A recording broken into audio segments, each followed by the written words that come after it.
Saturday and potentially transition back to snow as it exits the region on Sunday. We're particularly concerned with ice amounts from the freezing rain in southern, middle, and west Tennessee, where we do have an ice storm warning in effect. In that area, ice accumulations could exceed half of 1 inch.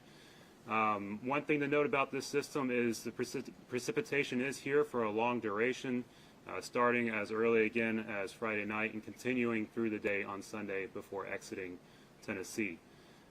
Behind the actual precipitation, we are expecting very cold temperatures early next week, with single digits expected Sunday night and Monday night, and below freezing temperatures continuing through at least Tuesday, and this will help prolong the impacts of the event. We ask people not to necessarily be concerned with the exact accumulation amounts of snow. This is going to be a mixed bag of precipitation, of sleet, freezing rain, and ice, all which will impact travel, especially beginning during the day on Saturday. We'll continue to update our forecast as we get closer to the event and hopefully pin down the borderline of snow, sleet, and freezing rain. So with that, I'll go ahead and turn it over to Alex. Thank you, Matt. That just shows a great example of the partnership we have with the National Weather Service and some of our other folks. I want to thank all of you again for being here, for helping us get this critical information to Tennesseans prior to any winter weather. A couple of quick updates. Earlier today at 2 p.m. Central, the State Emergency Operations Center activated to a Level 3 state of emergency, and Governor Bill Lee will be signing an executive order declaring that state of emergency later today. A couple of key messages I'd like to leave you with before I am done talking is, first, prepare now for what's coming. We have great weather service partners. We know there are certain things that we can do now and not do when the precipitation is here and the danger rises. First, look at your core supplies, things that you may have to have if you're in your house for 72 hours and you're not able to get out. This includes food, this includes medicine, things for your animals, and other potential things like batteries. Second part, check on your neighbors. Some people may live alone, some people may not have the support system around them. We'd ask that you look for those that may be elderly, that may live alone, and check in on them. Second, the coordination is not just what you see for the speakers today. We've been working for multiple days, leaning forward, working with our local partners on both county emergency management, public safety, as well as other like departments of transportation. So with that, we also have a team of staff that are embedded daily in both blue skies and gray skies, and those district coordinators are out there working with our local mayors, our local county emergency managers, and fire chiefs to ensure that preparedness efforts are taking place. We're also working with the American Red Cross and other shelter providers to ensure that we have warming centers and potential overnight shelters should the local authorities open them, that we can relay that information to our folks. The last thing that I would leave you with is, unless you have to travel, stay off the roads. So essential travel, obviously you need to do it if it's life safety, if it's needs for what you have. But by staying off the roads, it helps you stay safe with ice. Even a small amount of ice can lead to a hazard. The other part is it allows our partners with TDOT to keep the roads clean, to get them plowed, and to make it safe for our responders as they respond to emergencies that occur during this. So you'll hear more from TDOT, you'll hear more from THP about safety efforts that they can do, that you can do for preparation-wise. But remember, prepare now, stay informed, and be safe. Thank you. I'm going to turn it over to Josh Brown, Traffic Operations Director from TDOT.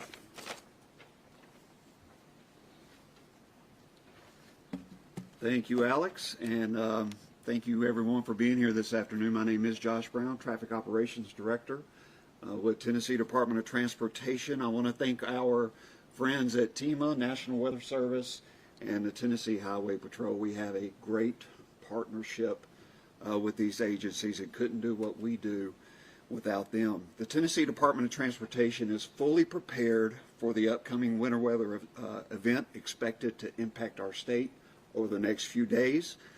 This is something that we actually plan for months in advance. And I want to assure Tennesseans that our crews, equipment, and materials are ready to go. Our 2026 winter operations budget, which is actually more than $30 million, is already at work across all 95 counties, with snow plows and brine trucks having been already prepared, our salt bins having been fully stocked, and most importantly, the dedicated men and women of our department, who are the ones out there doing the work, are positioned and ready to respond when called upon. Our help team is also ready. These are TDOT's first responders. You see them in the yellow trucks. They will be out patrolling our interstates, assisting motorists, responding to incidents.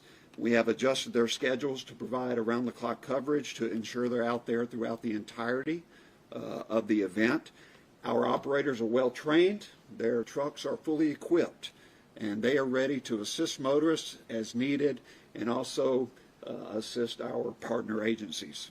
So when the snow hits, our first priority as a department will be to treat the interstates and heavily traveled state routes, especially bridges, ramps, hills, and curves. During prolonged storm events like the one forecasted for this weekend, roads actually may need to be treated more than once so that they can remain passable. I do want to emphasize one critical point, one that's already been mentioned. If you do not have to be on the roads during this event, please stay at home. The more space our crews have to do their work, to do their job, means they can do it quicker, getting the roads cleared in a more efficient manner, but also it keeps them safe and keeps you safe as well. Nothing is more important to us than the safety of the motoring public and of our employees. For traffic updates, road condition information, live camera feeds, visit our TDOT SmartWay website. And you can also find this information by calling 511. So thank you very much. I'm going to turn it over now to my friend, Major Travis Plotzer. Appreciate it. First, I want to thank TEMA for hosting this media briefing and for the work in coordinating the state's response. During this weather event, we will be in constant contact with TDOT, TEMA, and our local partners. TDOT's collaboration and their efforts are amazing how well they work with law enforcement to make sure the motoring public is safe during these events. Our local partnerships, we're grateful for those. From law enforcement to police, fire, EMS, sheriff's deputies, local EMAs, and volunteer firefighters, they're all essential to make sure Tennesseans are safe. But this is part of a One Tennessee effort to make sure everyone is safe and no one's left stranded. I'd be remiss if I didn't mention our local tow truck operators, who are an essential piece to this effort to help keep roadways open if somebody becomes stuck in the ditch. Bottom line, you've heard it mentioned several times today, it's about partnerships, both public and private. That's what makes Tennessee the best state in the nation, and Tennesseans are blessed and they're safer because of these partnerships. Oftentimes we're asked, how are we preparing? State troopers and dispatchers aren't just punching a clock. They're working around the clock to make sure every stretch of interstate's run out looking for stranded motorists. But we want to get to these motorists before the cold does. We're clearing the way. We're aggressively clearing these roadways, especially what's on the shoulder of abandoned vehicles, so emergency units can respond when seconds matter. Weather preparedness, we want you to know before you go. You just heard Josh Brown from TDOT talk about their map that's out there. Check these maps for real-time conditions. If the forecast calls for snow or ice, the best thing to do is stay off the roads if you don't have to. You've heard that mentioned before, and that's a constant theme. There's essential workers that must be out to keep America going.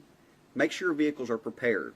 Ensure your battery's fully charged. Make sure you have the proper tread depth and tire pressure in your tires. Check your antifreeze levels as well. Keep your gas tank full as possible in the event you do get stranded so you can try to stay warm. If you're having to let your vehicle run for warmth, please be mindful of carbon monoxide and make sure the exhaust pipe is clear of any debris. Please check your emergency kits in your vehicle. Make sure they have blankets, batteries, flashlights, water, snacks, things in case you're stuck there for an extended period. I want you to remember, ice and snow, just take it slow. That is, if you must be out. These speed limits that are set, they're set for sunny days, ideal driving conditions, not slippery surfaces. Increase your following distance from other vehicles around you. It takes longer and more distance to stop on a slick road. You heard Josh briefly mention about the TDOT worker and safety of others. Please don't crowd the plow. The snow plows are out there. They're there to keep the roadway safe. They need space to work. In the event of emergency, please give us a call at star THP. That's star 847 from your cell phone, and we will get help to you as quick as possible. Be prepared. Provide your location and vehicle description to the dispatchers. This will help us locate you quickly. If you're unaware where you are, please use your map feature on your phone. This should aid you. Move over for first responders. If you see emergency vehicles on the shoulder, slow down and move over. Our troopers and first responders are most vulnerable when they're outside their vehicles working. This move over law even applies to TDOT help trucks, TDOT workers, and tow truck operators. Please be safe. Finally, I want to thank our media partners and the public for their compliance and their efforts to prepare for this winter weather event that's coming. Thank you. Thanks so much. That concludes our formal remarks. So at this point, we're happy to take any questions that you might have. I was going to ask Travis real quick if the TDOT trucks were going to assist and maybe help pull people out and stuff like that. Could you do your question one more time, Nikki? The TDOT trucks, the ones that have the flashers and Yes. everything, will they assist helping pulling people out if they need to? We have a great partnership with TDOT. Their efforts are second to none, and yes, they'll be assisting folks. But Josh, if you don't mind answering some of the efforts, please. He can. Okay. Yeah, be glad to. The HELP program, the yellow trucks that I mentioned, these folks are trained, and their trucks are equipped to do just that, and it's something that they're ready to do. So yeah, if there's someone stranded, stuck in the snow, they do a number of these every year. So yeah, we'll be glad to offer that service. Josh, how many snow plows are we going to have out there throughout this event? So we're gathering that information. I believe that has been put on our website, if I'm not mistaken. But the total number thus far, I don't have that exactly for you. So.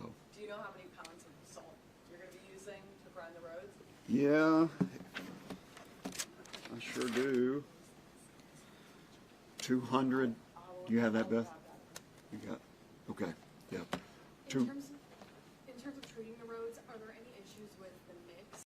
Are there any challenges of that, like in terms of precipitation types? Are there any challenges with that process? So, they're already putting the brine down, as you've probably seen, and that's what the treatment that's used before the snow gets here. Then after the snow comes, they will be putting down the salt, to treat the roads. So yeah. In terms of like freezing rain, does that pose any issues? Well, I mean, there's not a there's not a, I guess, a perfect solution for that, and the freezing rain is something that does cause a concern for motorists, and that's why we encourage people to stay at home if at all possible. Yeah. Would you say that's probably the worst scenario is the ice? I mean, I've been driving for years, and I think I'm a good driver, but ice just scares the hell out of me. Yeah, there's nothing. That's right. Ice it is dangerous. Snow is dangerous, but if you get the ice involved as well, and it not only puts the motorist in danger, but it puts our people in danger who are out there trying to do their job and keep the roadways clear for us. So yeah. Would you have any guidance with how to drive in the snow versus how to drive in the ice? Yeah, I can go to what I tell my children, right? That'd be great. Yeah. So you don't want to follow too closely, number one. Travis mentioned the speed limits. I believe Major Plotzer mentioned the speed limits. Those are designed for optimal conditions. Be it rain, sleet, snow, or ice, you need to be going below the speed limit, right? Don't follow too closely. But again, our main message is to stay at home unless you just absolutely need to be out. So, yeah. Thank you. The southern part of our state, Matt mentioned it's going to get maybe an inch of ice. What communications has anybody had with local power utilities, and how are they preparing? So we continue to work with our local partners through our emergency support functions with our partners at TDEC. We continue to stay involved with Tennessee Valley Authority on what's going on. We work through our local county emergency management to determine if there are any potential concerns or if there are any potential resource requests. Should that come up and there be a concern from those locals, that'll be routed up through the counties to the State Emergency Operations Center to where we can see if we can help meet that need. I mean, with that much ice, we're going to have power outages. There's going to be trees down. Is there already a plan to request assistance from other agencies, power utilities? Yeah, so the way we go about that is the way we would go about it in any other disaster in our resource request process. So like I said in my statements earlier, we have what are called district coordinators that are out in the field all the time. These are the folks that know the mayors, they know the county first responders, and they know the process of how they can reach out, whether it's through mutual aid, that's one of the county-to-county mutual aid, or whether it be an energy authority mutual aid, or if they come here and we have to do something with an out-of-state mutual aid partner to where we would process that through something called the Emergency Management Assistance Compact, or EMAC. I remember the last big one we had here that was 14 inches that just paralyzed the city. I remember they struggled with getting ambulances, and did you guys talk about this time, like, you know, the people that were having a heart attack or a stroke or something like that, and ambulances were having trouble getting there? What can you do there? Yeah, so obviously no two storms are alike. So the 14 inches, I think what we've seen is in most of these, in the new, as Matt had talked about, those numbers have gone down dramatically. With the snow, we're looking at more of that ice mix in some of these areas.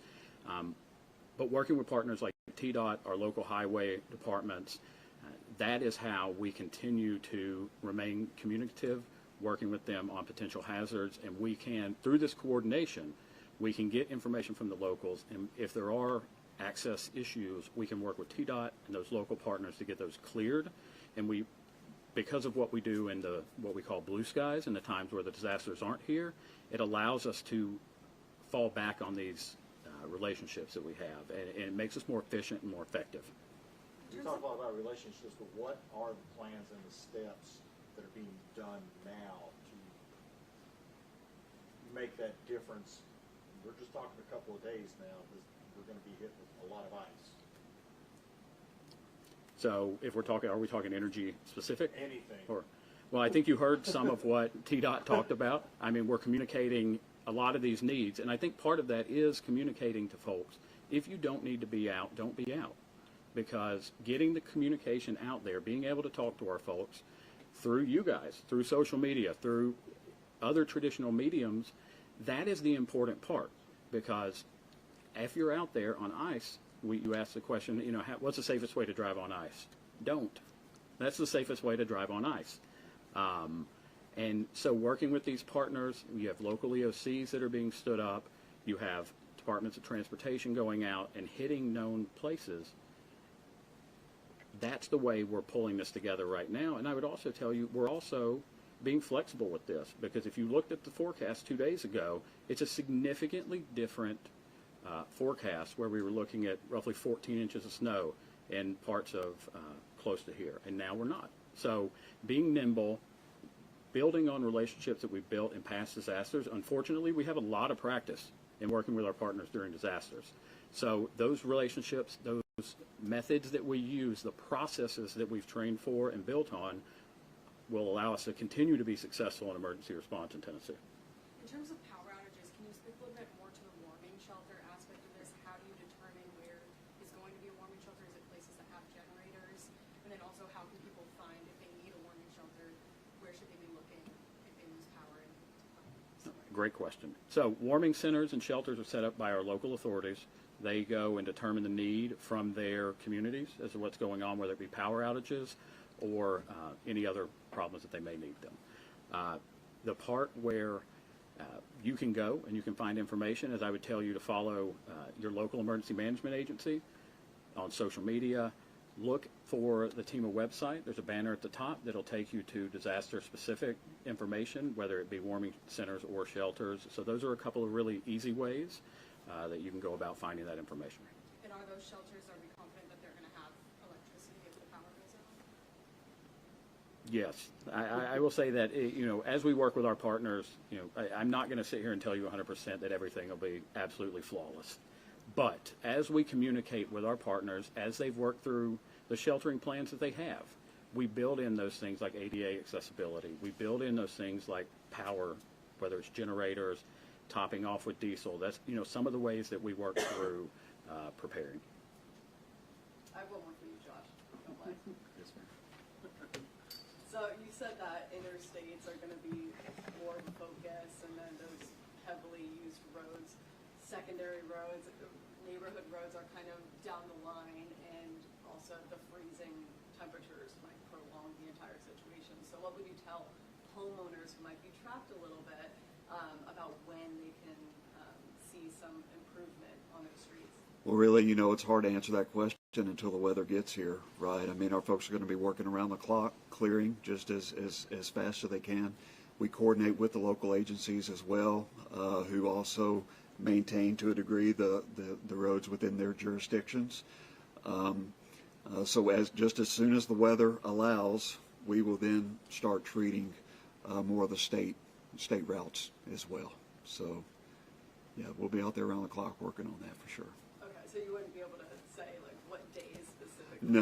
No, it's hard to say that until the event gets here, and then, we see how things are progressing throughout, so. Could I ask how much more are we expecting this forecast to change? Is this pretty locked in, or are we starting to change the No, I wouldn't say that this forecast is locked in. We have seen, again, kind of the shift from the focus being snow over to a mix to even freezing rain. As usual in Tennessee, it seems like we're always on that dividing line between snow and the freezing rain and sleet. So that line could still vary a little bit north and south. So we're not going to lock on a single model. We'll continue to monitor the forecast trends, the model trends. But I'm not here to say that this forecast is concrete. We do have the ice storm warning out in the area where we have the highest confidence of the highest ice amounts. All right, we're going to conclude questions at this point. I would just encourage everyone to go to the TEMA website. We're going to continue posting updates throughout this weather event and all of our social media. We do use X as our primary mode of communication during these kinds of events, so you can absolutely find more information as we produce it in those places. Thank you all so much for joining us.